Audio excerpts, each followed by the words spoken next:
kami dari kelompok 4 akan menjelaskan video edukasi tentang pohon pisang yang beranggotakan saya Amin Munfarid, saya Isduri Jayanti, saya Alvina Septiawati, saya Santi Sulastri, saya Hilda Dinamasari, saya Putri Kusumawali. Yuk simak videonya.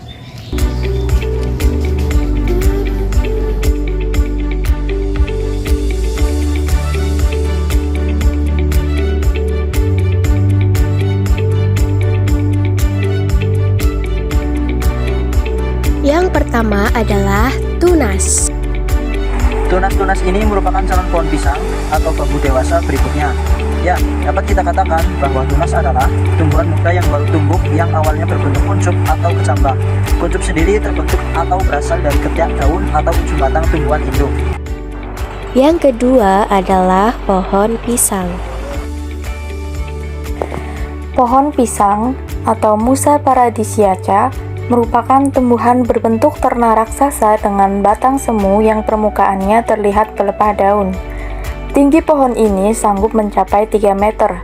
Tanaman ini sanggup tumbuh di tanah yang cukup baik pada kawasan yang ketinggian hingga 2000 meter di atas permukaan laut. Proses pertumbuhan pohon pisang yaitu sekitar 5 bulan. Pada bulan-bulan musim kemarau, pisang sudah bisa dipanen setelah 90 hari sejak keluarnya jantung. Dan pada bulan-bulan musim hujan, pisang sudah bisa dipanen setelah 120 hari sejak keluarnya jantung.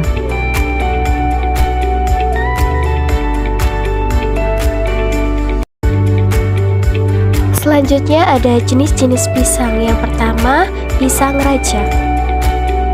Pisang tersebut adalah salah satu pisang kultivar paling umum di Asia Tenggara dan Filipina, selain pisang lacatan dan pisang kepok.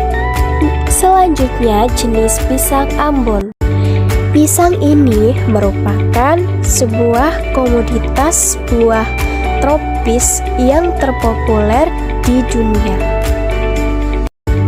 Selanjutnya jenis pisang nang.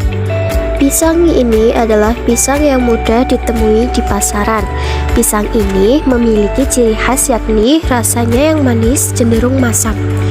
Pisang ini banyak dihasilkan oleh petani dalam skala petani rumahan atau sampingan. Selanjutnya adalah pisang kepok.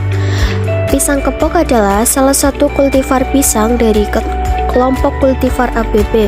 Pisang ini termasuk kelompok pisang olahan karena tinggi kandungan Sekilas tentang jantung pisang. Jantung pisang adalah sayuran yang memiliki jutaan kandungan nutrisi penting bagi manusia. Bagian yang berwarna ungu adalah paling unik dari pohon pisang. Fakta menariknya, jantung pisang adalah bunga dari pohon pisang yang kemudian berubah menjadi buah pisang. Jantung pisang memiliki kandungan fitonutrien yang baik bagi kesehatan serta antioksidan tinggi untuk menangkal radikal bebas. Kandungan saponin yang tinggi pada jantung pisang dapat dijadikan sebagai obat alami pencegah stroke, depresi, hingga penyakit diabetes. Nah, selanjutnya, kalian tahu gak sih manfaat tentang seluruh bagian tanaman pisang? Bagian yang pertama ada bunga.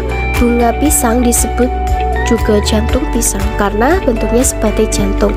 Biasanya dimanfaatkan untuk membuat sayur karena memiliki kandungan protein dan vitamin. Selain dibuat sayur, bunga pisang juga diolah menjadi manisan dan acar. Yang kedua adalah daun. Pada umumnya masyarakat pedesaan memanfaatkan daun pisang sebagai pembungkus untuk membungkus kue tradisional. Daun yang tua setelah dicacah biasanya digunakan untuk pakan ternak seperti kambing, sapi, dan kerbau. Karena daun pisang mengandung unsur yang diperlukan oleh hewan. Selain itu, daun pisang dapat pula dimanfaatkan menjadi kompos. Selanjutnya ada batang pisang. Batang pisang banyak dimanfaatkan masyarakat terutama bagian yang mengandung serat.